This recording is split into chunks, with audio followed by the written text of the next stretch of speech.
Jeffrey wants to make progress as fast as possible. He wants to lose 3 stone in 3 weeks. He's like the 42-year-old Karen who goes to a boot camp and never makes consistent progress. Why? Because he overdoes it. It's like he wants to make up for all the time that he's lost to instant gratification activities. So when he finally gets a bit of motivation to be productive, he overdoes it and he thinks that that's a good thing. But actually it just keeps him spinning the same cycle over and over again. Adonis.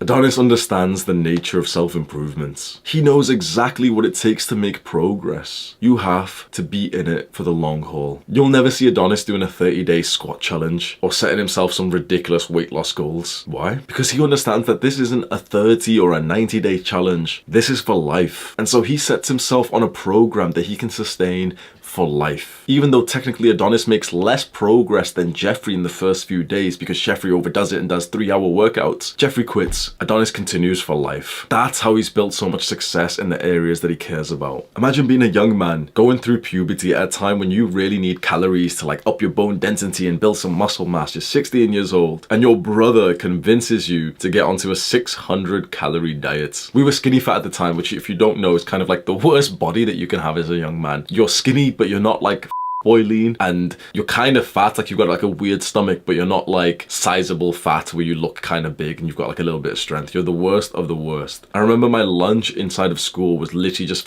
vegetables with little bits of chicken strips, and I felt disgusting eating that. And on that same lunchtime, I quit the diet and I started feeding off my friends' snacks. That attempt to do a crash diet symbolizes a lot of the little goals that I had set myself, right? I wanted to really overdo it because I wanted to make as much progress as possible. It took me years to realize this, but you truly need patience. It was such a weird realization I got, which I really hope you could take from this, and also in any other area of life. You, in a weird way, have to already love your life and be okay with it right now. Because if you have this huge agitation for your current life or your current physique and you're so pissed off that you've gained more weight even though you were trying to diet, you're gonna make stupid decisions. Your ego right now will blind you and say, nope, he's wrong because I've already lost so much weight before and I can do it again. There's a reason why you keep spinning in circles. You have to ask yourself this and be truly honest. Whatever plan of action you are on right now, can you do it for life? If the answer is no, you most likely won't even get to your goal. So many people, especially with losing fat, have this idea that they'll do a crash diet, they'll lose loads of weight, and then they'll adjust themselves and get onto a lifestyle. That is not how it works. The people who lose the weight are the people who start with the idea of, okay, I'm just going to change my lifestyle. I'm going to move a little bit more, eat a little bit healthier. Boom. I'm not going to cut out all the stuff that I love to eat. I'm literally just going to try and eat a little bit healthier. And then they lose the weight in a year. The person who wants to lose the weight in 3 months does something so ridiculous that they can't even sustain it for 3 months. And let's say they do. Let's say out of sheer willpower, out of accountability and discipline, they sustain it for 3 months and they've lost the weight and they're so happy. What do you think happens next? They're a statistic. They're part of the overwhelming majority of people who lose weight and then gain it back again. Why? Because they didn't have the lifestyle. They set themselves on a plan that they could only continue for 3 months, and straight after achieving victory and she finally fits into the wedding dress, she gains the weight back because she had never set a long-term difference. What you're doing this week, ask yourself,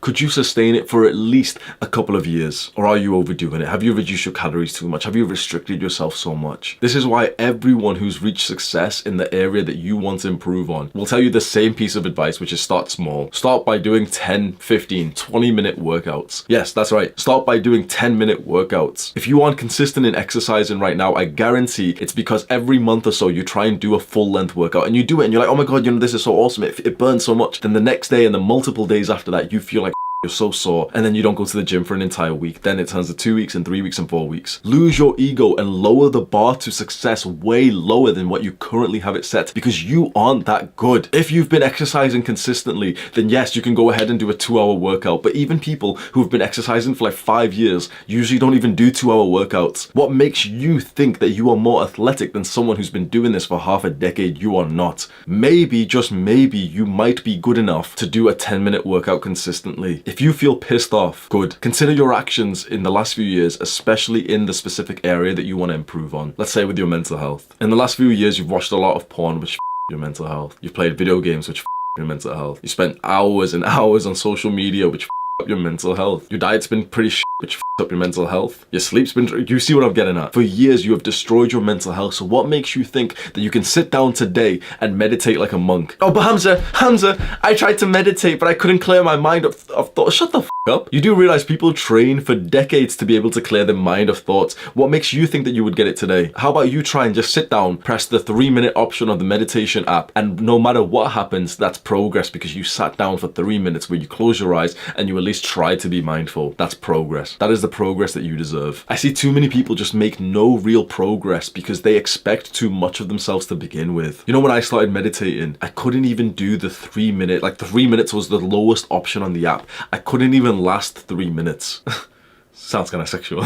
After literally about a minute and a half, it would feel like I was meditating for so f***ing long. I was so bored that I would literally just stop and that would be my meditation for the day. If I didn't have a good mindset then, I would have just quit. Or I would have said, no, I'm going to do an hour a day. That'll show my brain. And of course I wouldn't have done an hour a day. And so I would have quit. And then I would have kept on hearing about meditation over the next few months, but I'd be like, oh no, it doesn't work for me. It was because I had the humility to really think to myself and say like, yep, I mean, a minute today is a minute more than it was yesterday. Now I've been meditating consistently almost every single day for about 2 years. I can't even make you comprehend the benefits that I feel. It's truly helped me in so many areas. Like I feel such a good level of presence. I have no thoughts in my mind as I speak these words. As someone who was previously like plagued by negative thoughts, like you can't run away from that shit. Like when your bully is inside of your mind, you can't run away from that shit. I'm so grateful that I had this mindset and I'm so grateful that I was patient. Scroll down right now and click on the share button underneath this video. Send a link over to a Jeffrey friend who's impatient. Do the hard work, especially when you don't feel like it. Mwah.